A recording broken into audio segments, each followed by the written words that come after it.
Once upon a time, in a quiet village, nestled deep within a shadowy forest, there lived two women named Eliza and Margaret. They were sisters, bound not by blood but by circumstance, for they had grown up together in the same small cottage after being orphaned at a young age. The village was a place of simple folk where life was hard but honest, and the people were wary of the dark woods that surrounded them. It was said that the forest was home to things best left undisturbed. Eliza and Margaret, however, were different from the others.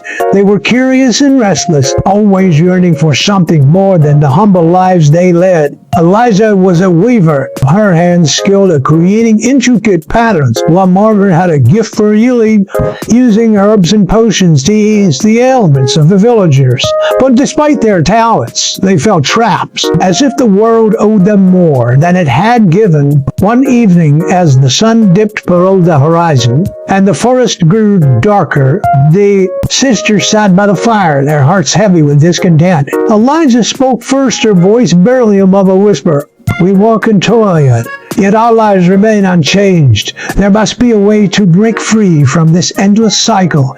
Margaret nodded, her eyes glinting with a mixture of hope and desperation. "I've heard stories," she said cautiously, "of those who sought help from other forces. They say there is a being in the forest, one who can grant wishes for a price." Eliza's breath caught in.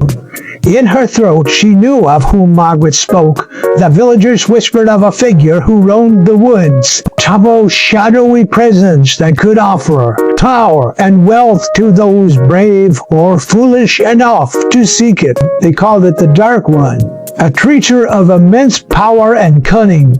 The sisters exchanged a long, silent look. Neither needed to say it aloud.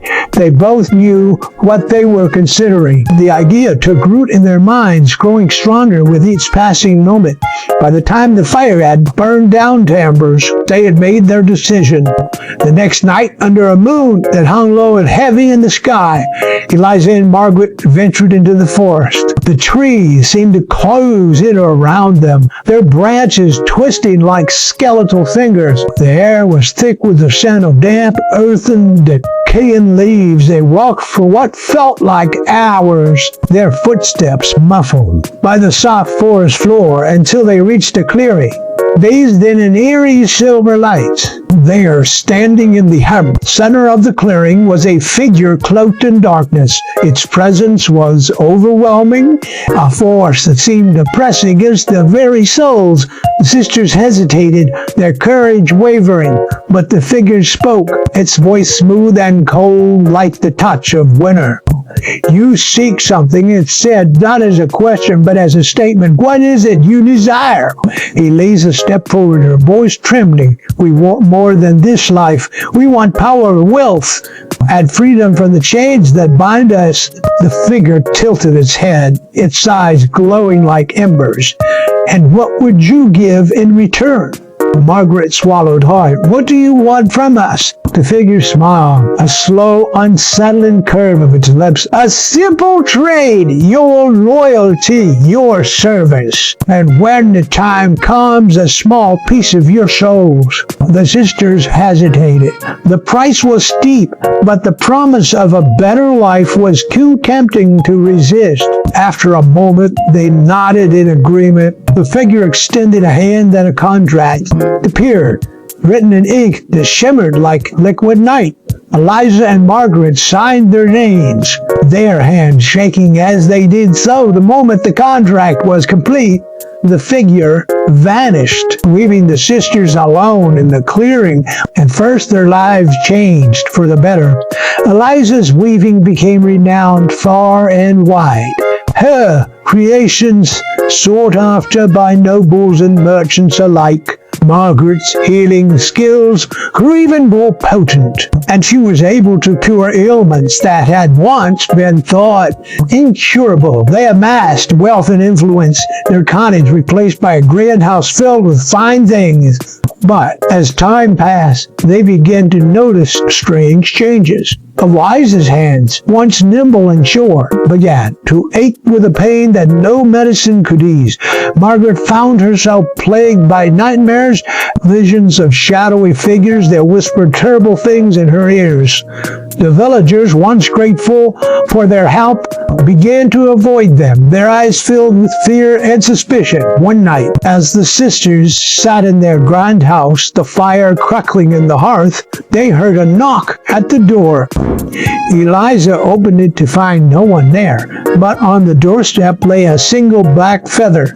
Her heart sank as she realized what it meant. The time had come for them to fulfill their end of the bargain. The figure appeared once more, this time in their home. It stood before them, its presence even more oppressive than before. "You have enjoyed the fruits of our agreement," it said. "Now it is time to pay the price." Eliza and Margaret tried to protest, to beg for more time, but the figure was unmoved. It reached out, its hand passing through their chests as if they were made of smoke. They felt a cold, searing pain, as if something vital had been torn from them. When the figure withdrew its hand, it held two glowing orbs, fragments of their very essence.